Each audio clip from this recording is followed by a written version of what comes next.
Suzuka, October 2000. After 21 long years without a world championship title for Ferrari, the red car crosses the finish line in first place.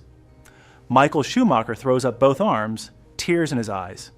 Cheers break out on the pit radio. Mechanics are in each other's arms.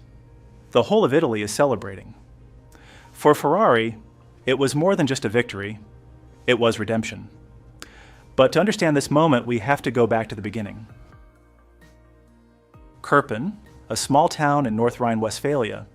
This is where Michael Schumacher grew up, between brown coal mines and modest housing estates.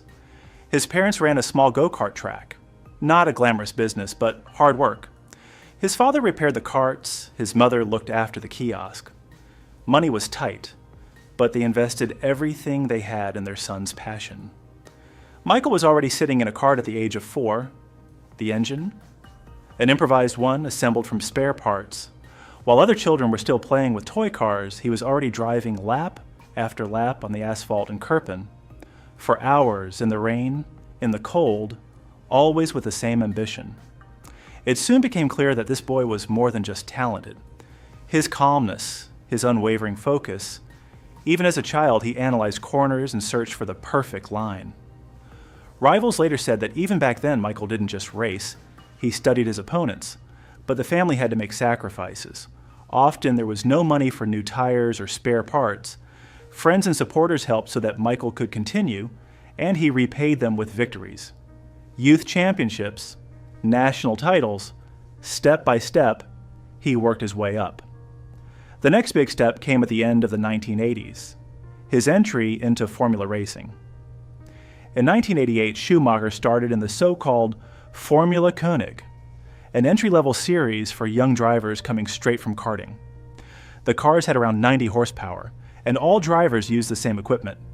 It was a school for talent, a place where driving skill decided victory and defeat. Michael Schumacher drove there in 1988 and won the championship at his first attempt. It was clear that this was no ordinary young driver. Formula König was more than just a series for him.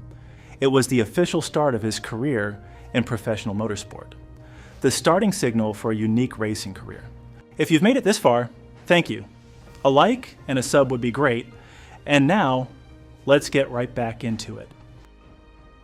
After years in karting, Michael Schumacher took the next step, entering Formula racing. In 1988, he won the newly created Formula König, his first official title in a race car. It was proof that he wasn't just fast on kart tracks. Just 1 year later, he moved to German Formula 3, where he encountered other ambitious young talents. In German Formula 3, he fought thrilling battles with other talented German drivers, including Heinz-Harald Frentzen and Karl Wendlinger, names that would later also appear in Formula 1. His rivalry with Heinz-Harald Frentzen particularly shaped these years.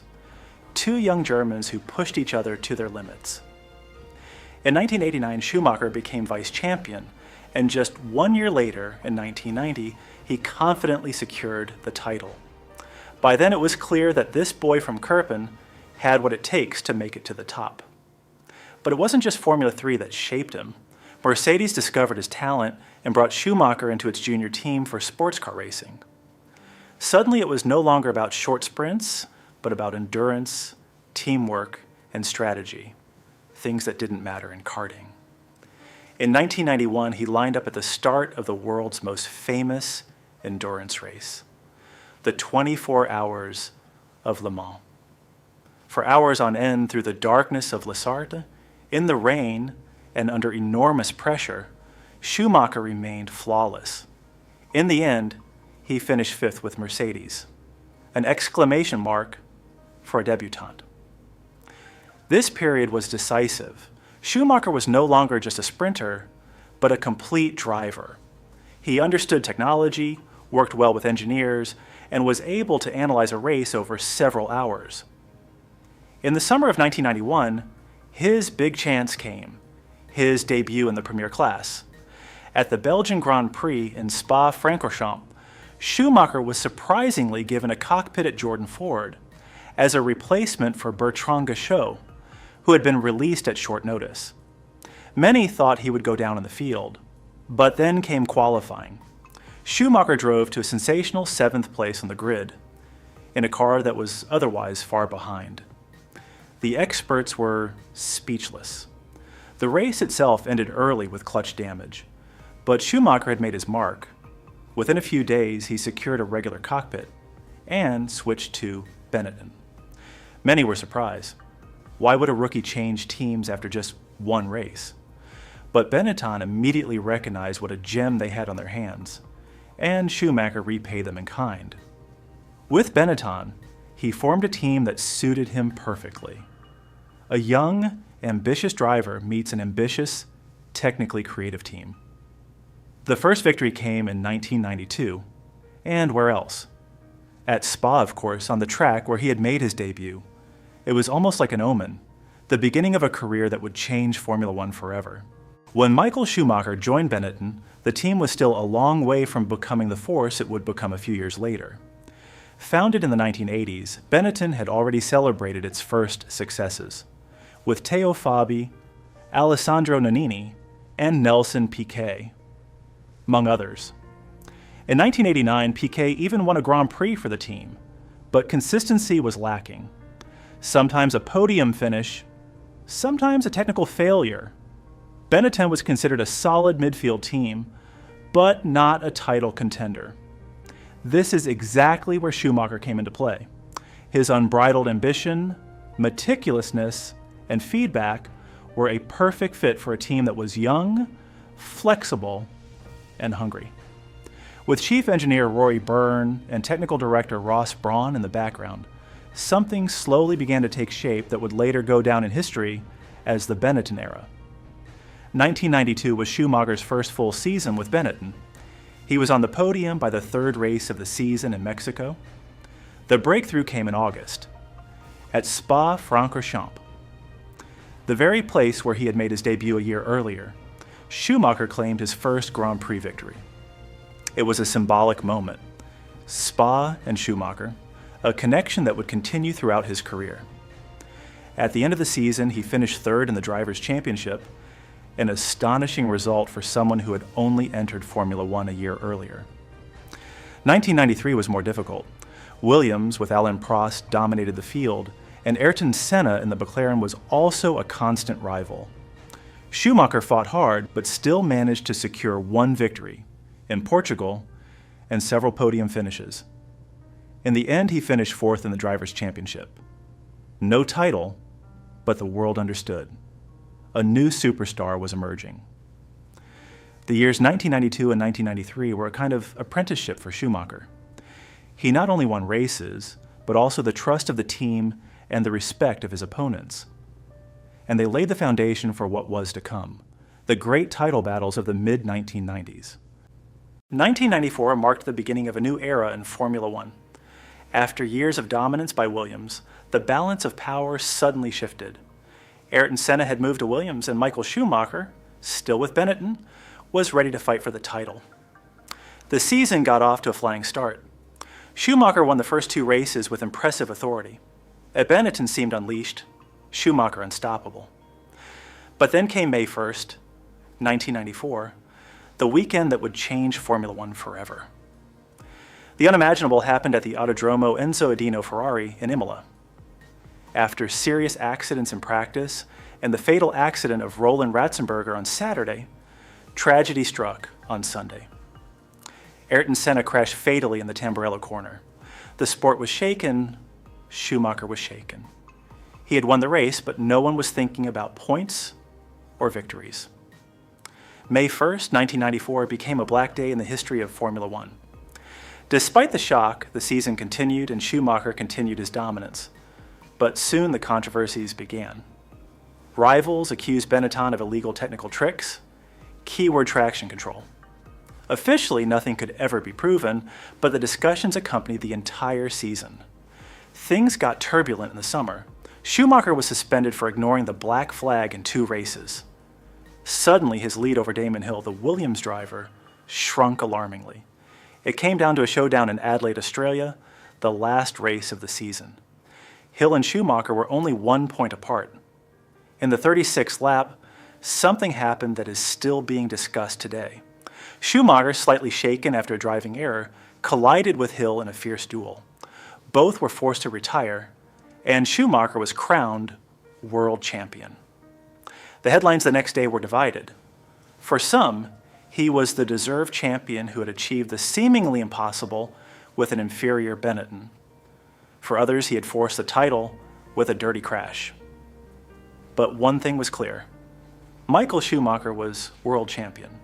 At 25, he was the first German to win the title, and it was clear Formula One had a new superstar. After the controversial season finale in 1994, 1995 began with a clear mission. Michael Schumacher wanted to prove that his first world championship title was no fluke, no trick, and no accident, but rather the result of pure class. Benetton had made the switch to Renault engines, and suddenly everything fell into place. The car was fast, reliable, and perfectly suited to Schumacher's uncompromising driving style. He made his mark right from the start of the season in Brazil, victory in the first race, and a message to all his rivals. 1995 was also the year of the great duels with Damon Hill. Williams still had the strongest package, but Schumacher managed to beat Hill time and again on the track, often with some tough maneuvers. One of these moments became legendary: Silverstone British Grand Prix. Schumacher and Hill collided, and the rivalry reached its peak. But while Hill made mistakes and collapsed under pressure, Schumacher remained unshaken. He racked up victory after victory throughout the season. Spa, Nürburgring, Imola, France, it was a demonstration. He won a total of 9 races in 1995, more than any other driver. At Spa in particular, he showed why he is considered a master in the rain. Starting from 16th on the grid, he plowed through the field and won the race, one of his greatest masterpieces to this day.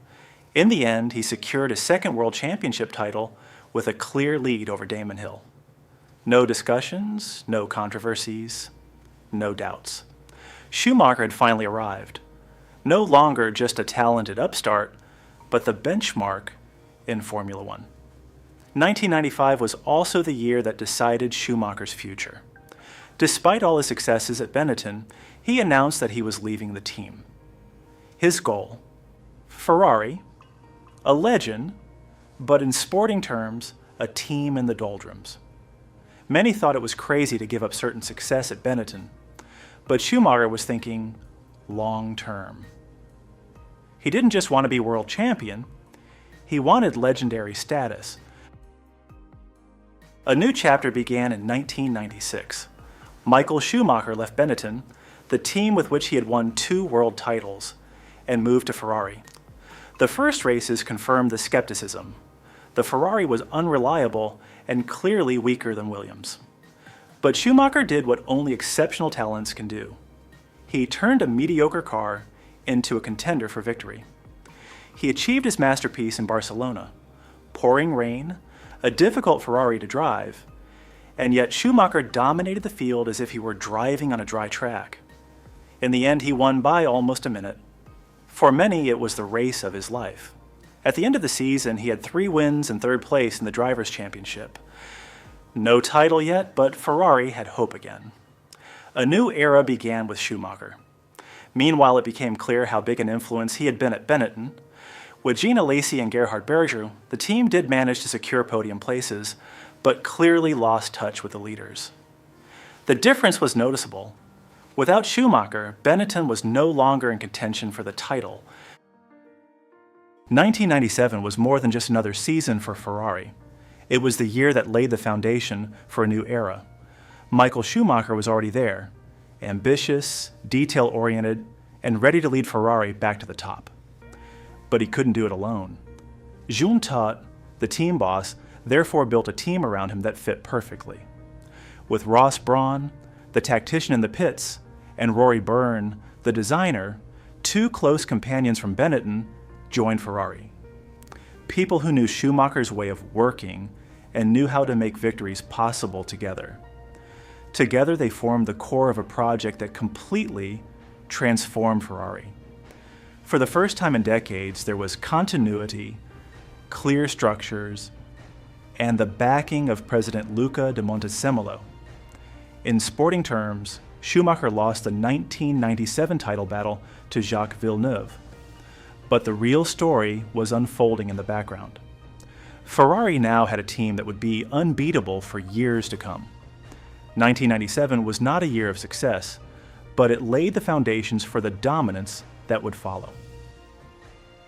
1998 was the year Ferrari and Michael Schumacher finally arrived in the title race. After years of development, the dream team of Todt, Brawn, Byrne, and Schumacher now had a car that could compete with McLaren Mercedes. But a new rival stood in their way: Mika Häkkinen. The Finn in the McLaren, cool, fast, and consistent, became Schumacher's toughest opponent. Häkkinen set the tone right from the first race in Melbourne, winning. It quickly became clear that the World Championship would be a two-horse race between the two. The season developed into a tit-for-tat battle. Schumacher won races in Argentina, Canada, and France. Ferrari showed particular tactical brilliance in Hungary, where Ross Brawn called Schumacher in for a risky three-stop strategy, and Michael executed it perfectly with unbridled speed. It was one of those victories that showed how well the driver and team were now working together. But the season also had its downsides. There were repeated setbacks due to technical problems or minor errors. At the Belgian Grand Prix, chaos ensued in the rain at Spa. A mass crash immediately after the start, followed by Schumacher's collision with David Coulthard, which cost him the victory. Instead of collecting points, he lost ground. In the end, as so often in his career, it all came down to the grand finale. Suzuka, Japan. Schumacher needed the win to become world champion. But disaster struck right at the start. His engine stalled and he had to start from the back of the field. He fought his way through the field in an incredible display of determination until a puncture destroyed all his hopes. Mika Häkkinen won the race and became world champion. But Schumacher had shown that Ferrari was back. For the first time in almost 20 years, the Scuderia was once again seriously challenging for the title. 1998 ended without a trophy, but it marked the beginning of a rivalry that would shape Formula One for years to come. The 1999 season began promisingly. Ferrari was stronger than ever, and Michael Schumacher started as one of the big favorites for the World Championship. He showed early on that he was ready to seriously challenge McLaren and Mika Häkkinen. But on July 11th, the moment that changed everything arrived. Silverstone, British Grand Prix. On the first lap, Schumacher raced straight into the gravel trap at the fast Stowe corner. A brake failure, and the Ferrari crashed hard into the tire wall. Seconds later, there was silence, then horror. Schumacher had broken his right leg. He was out for the rest of the season, a shock for Ferrari and the entire Formula One world. Instead of fighting for the title, he had to take a break for months and undergo arduous rehabilitation. But Ferrari did not give up. Eddie Irvine, who had actually started as the number 2 driver, moved into the role of title contender. With the support of the team and substitute driver Mika Salo, he fought surprisingly well for the World Championship. In fact, Ferrari went into the final race with Irvine leading the championship, but Häkkinen prevailed and won his second title. Schumacher returned at the end of the season and supported Irvine where he could, but history had been written. Ferrari had narrowly missed out on the driver's title again. The season got off to a flying start. Schumacher won the first 3 races in a row. Ferrari fans around the world suddenly saw what they had been dreaming of for decades: a red car at the top of the podium. But the season was not going to be a walk in the park. McLaren was still a formidable opponent with Mika Häkkinen at the wheel. A thrilling duel developed. Sometimes Ferrari was ahead, sometimes McLaren. Time and again, technical problems, mistakes, and tactical finesse shaped the races. Häkkinen seemed to gain the upper hand, especially in the summer. After the Hungarian Grand Prix, he led the World Championship, and many thought Ferrari would fail again. But Schumacher and Ferrari did not give up. It came down to a showdown in Suzuka, Japan.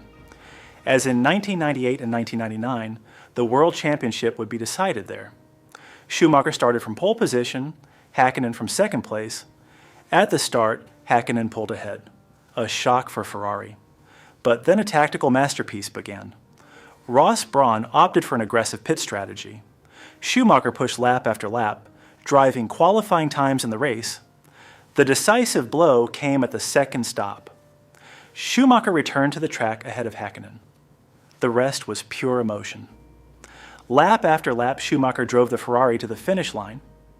When he crossed the finish line, a storm of jubilation erupted in Maranello, in Italy, and among millions of fans worldwide. Michael Schumacher was the 2000 world champion, the first Ferrari driver since Jody Scheckter in 1979. 21 years of longing came to an end. Schumacher had not only crowned himself, but also redeemed an entire nation. It was the beginning of a new era, the beginning of the red dominance that would shape Formula One for years to come. After his historic breakthrough in 2000, Michael Schumacher started 2001 in a new role. No longer the hunter, but the hunted. The question was, could he repeat his success? Or would Ferrari fall back after finally winning the title? The answer came early and loud. Schumacher won the season opener in Australia with ease. It was the beginning of a season in which he completely dominated the competition. McLaren with Mika Häkkinen was still the strongest rival, but the balance of power had shifted. Ferrari now had the more stable, more consistent car. Schumacher won races in Malaysia, Spain, France, Hungary, and time and again he was there when it mattered. Particularly impressive was the calmness with which he operated. He was no longer the young hothead who fought with all his might, but a mature champion who thought tactically and drove almost flawlessly. On July 29, 2001 in Hockenheim, Schumacher made history. With his victory in the German Grand Prix, he overtook Alain Prost and became the most successful Formula One driver of all time with 52 Grand Prix wins, a record that finally cemented his exceptional status. He also decided the World Championship early on. With 4 races to go before the end of the season, Schumacher secured his 4th world title in Hungary, his 2nd in a row with Ferrari. 2002 was the year Michael Schumacher and Ferrari took Formula One to a new level. It was clear right from the start of the season that Ferrari was head and shoulders above the rest. The F2002 was considered a technical masterpiece. Light, fast, reliable. And Schumacher knew exactly how to get every last ounce of performance out of the car. The result was a demonstration of power. Schumacher won 11 of the 17 races and secured countless podium places. In fact, he finished on the podium in every single race of the season, a level of consistency that had never been seen before. The World Championship was decided early on. Schumacher sealed the deal in July at the French Grand Prix in Magny-Cours, earlier than any driver in history. But 2002 was not only marked by victories, but also by controversy. At the Austrian Grand Prix, his teammate Rubens Barrichello was in the lead. But shortly before the finish line, the legendary team order came. Let Michael pass for the championship. Barrichello had to let Schumacher pass, and the fans reacted with whistles and boos. It was one of the rare moments when his dominance was overshadowed. In the end, however, the result was undisputed. Schumacher was a world champion for the 5th time, equaling Juan Manuel Fangio, who had held this record since the 1950s. Ferrari had become the undisputed #1 in Formula One. If you've made it this far, thank you. A like and a sub would be great. And now, let's get right back into it. After the crushing years of 2001 and 2002, many assumed that Michael Schumacher would easily dominate the competition in 2003. But the season turned out differently. It became a real battle. New rules, including a modified point system, made it more difficult to build up a big lead. Suddenly it wasn't just McLaren and Mika Häkkinen's successor, Kimi Räikkönen, who were dangerous, but also Williams with Juan Pablo Montoya. Ferrari got off to a solid start, but not an outstanding one. Schumacher won his first race of the season in San Marino in April, but the competition was closer than ever before. Montoya attacked aggressively, Räikkönen scored consistently, and the lead that Schumacher had built up so easily in previous years simply refused to materialize. In the summer, the World Championship even seemed to be turning on its head. Schumacher had to leave without any points, particularly in the chaotic race in Brazil. Critics were already talking about his era coming to an end, but Ferrari and Schumacher did not give up. Towards the end of the season, the tide turned. Victories in Monza and Indianapolis gave him the decisive advantage. An 8th place finish was enough for him in the season finale in Suzuka, and that is exactly what he achieved, showing nerves of steel and composure. Michael Schumacher became world champion for the 6th time and made history once again. He surpassed the legendary Juan Manuel Fangio, whose record of 5 world championship titles had seemed unassailable for decades.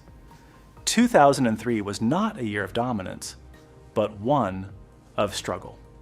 And perhaps that was precisely what made this title even more valuable.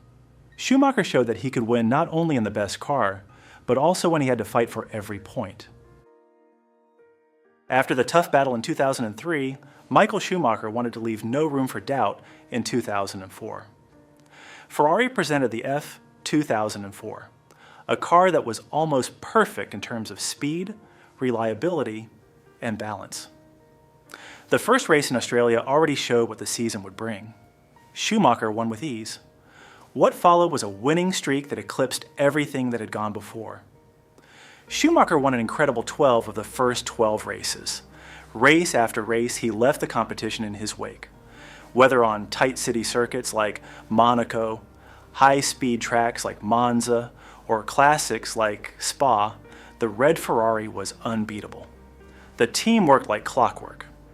With Jean Todt at the helm, Ross Brawn coming up with brilliant strategies, Rory Byrne as chief designer, and Schumacher in the cockpit, the dream team had reached its absolute peak. Schumacher added another highlight in Magny-Cours, France. With a risky 4-stop strategy devised by Ross Brawn, he secured a victory that many still consider a masterpiece of tactical brilliance. The World Championship was decided early. Schumacher sealed the deal in August at the Belgian Grand Prix with a 2nd-place finish. His 7th world title was perfect, and he finally surpassed all previous records. 2004 was not exciting, but it was a demonstration of power rarely seen in Formula One. Schumacher ultimately won 13 of 18 races and secured Ferrari's 5th consecutive constructors' title. It was the crowning glory of his career, the pinnacle of red dominance. 2004 was the year in which Michael Schumacher not only became world champion, he became a symbol of absolute perfection in motorsport. After his overwhelming dominance in 2004, many assumed that Michael Schumacher would be unbeatable in 2005. But then reality hit. And it hit Ferrari hard. New rules fundamentally changed Formula One. Tires had to last an entire race, and changes were no longer allowed.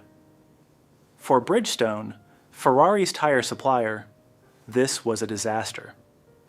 While Michelin teams such as Renault and McLaren triumphed, Ferrari struggled with tires that wore out too quickly and offered little grip. Suddenly, Schumacher was no longer the benchmark. Race after race, he had to watch Fernando Alonso in Renault and Kimi Räikkönen in McLaren battle for victory. Schumacher consistently finished in the points, but mostly in midfield. The low point was also his only victory, the US Grand Prix in Indianapolis. There, the Michelin teams refused to start after a tire scandal. Only 6 cars took part in the race, and Schumacher won a Grand Prix that was booed by the fans and is considered one of the most embarrassing moments in Formula One history. A victory that was not a victory. At the end of the season, Schumacher was only 3rd in the Drivers' Championship, far behind Alonso, who celebrated his first title. It was the first time in years that Schumacher had really been out of contention. 2006 was to be Michael Schumacher's last big chapter at Ferrari. Even if no one knew that at the start of the season, after a disappointing 2005 season, Ferrari came back with a new car and new motivation. and Schumacher wanted to give it another go. But the competition was strong. Fernando Alonso in the Renault, the newly crowned 2005 world champion, was the new benchmark. The season developed into a duel between generations, the young Spaniard against the old champion. Alonso got off to a flying start. With a series of victories, he built up a clear lead. But Schumacher fought back. From the summer onwards, he won races in Imola, at the Nürburgring, in the US, in France, in Germany, and in China. Suddenly he was back in the title race. The showdown came, as so often, in Suzuka, Japan. Both were almost neck and neck in the World Championship. Schumacher led the race. The title was within reach. But then the unthinkable happened. On lap 37, his Ferrari's engine exploded. A rare, almost symbolic defect, and at a crucial moment. Alonso won the race and was virtually assured of the title. The season finale in Brazil turned into a grand farewell performance. Schumacher started from 10th place after technical problems, fell far behind due to a puncture, but fought his way back up to 4th place in a final, daring move. It was not a victory, not a title, but it once again showed the fighter in him, his willpower, and his class. In the end, Michael Schumacher finished runner-up in the World Championship behind Alonso. Shortly afterwards, he announced his retirement. After 16 years, 7 world titles, and 91 victories, an era had come to an end. 2006 was not a year of coronation, but it was the year in which Schumacher proved that he was prepared to give his all right up to the last race, a fitting end to his first career. After retiring at the end of 2006, Michael Schumacher initially withdrew from the limelight, but he didn't disappear completely. In 2007, he was still often at the track, but no longer as a driver, rather as a consultant for Ferrari. He worked behind the scenes with engineers, occasionally tested cars, and helped develop the team. When Kimi Räikkönen won the World Championship title that year, Schumacher was part of the success. Quiet, but present. It was a quiet time, but not a permanent one. Deep down, the passion was still burning. And soon it would lead him back to the cockpit with a new team and a new mission. Mercedes. At the end of 2009, news electrified the Formula One world. Michael Schumacher was returning. After 3 years in retirement, he signed with Mercedes, a team that was new to Formula One and had big ambitions. For Schumacher, it was more than just a comeback. It was a mission to lead a German national team to the top with Mercedes. Expectations were huge. Fans hoped for another title, and the press talked about a possible 8th World Championship victory. But the reality was different. Mercedes was not competitive in its first season, and Schumacher struggled to get used to the new cars with smaller tanks and wider tires. The season became a learning curve. Instead of victories, there were battles in the midfield. His young teammate Nico Rosberg was often faster, which came as a surprise to many. For Schumacher, who was used to being the measure of all things, it was a new experience. Nevertheless, there were moments that showed that the old fighting spirit was still there. Close battles, aggressive overtaking maneuvers, sometimes too aggressive, as in Hungary, when he almost pushed Rubens Barrichello into the pit wall. It was a sign. Schumacher had not lost his bite, even if the results were not there. At the end of the season, he was left without a victory, finishing 9th in the World Championship. For many, it was a disappointment, but for Schumacher himself, it was only the beginning. 2010 was not a comeback to crown his career.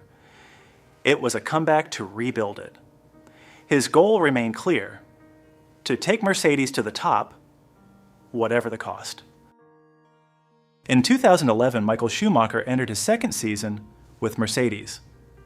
Expectations were lower than the previous year. No one was counting on a title anymore. But the question remained: could the record world champion recapture his former glory? The car was solid, but not on the same level as Red Bull with Sebastian Vettel or McLaren. Schumacher battled in midfield week after week. Often it was Nico Rosberg who was faster, but Michael didn't let it get him down. There were moments when the old Schumi flashed through. He put in an impressive performance at the Canadian Grand Prix in particular. In a chaotic, rain-affected race, he held second place for a while and fought for the podium until shortly before the end. In the end, he finished fourth, just missing out on the podium. It almost felt like a victory. In Monza, he once again proved his fighting spirit. He defended himself fiercely against Jenson Button and Lewis Hamilton over many laps, harder than some would have liked. But that was exactly the Michael Schumacher the fans knew. Uncompromising, determined, unyielding. At the end of the season, he was once again without a victory, finishing 8th in the Drivers' Championship. It was no comparison to his former glory, but it was nevertheless a sign that he could still compete at the highest level. In 2012, Michael Schumacher began his third season with Mercedes, and it would be his last. It was clear from the outset that it would not be enough for victories and titles. Red Bull, Ferrari, McLaren, they were all too strong. But even without trophies, Schumacher made history once again that year. In May, he made a statement at the Monaco Grand Prix. He set the fastest time in qualifying, pole position in the heart of the Principality. It was a magical moment, almost like traveling back in time to his glory days. Due to a penalty, he didn't start from first place, but the message was clear. The old master still had it. Another highlight followed in Valencia. In a chaotic race with many retirements, Schumacher cleverly stayed out of the biggest mess. In the end, he stood on the podium in third place.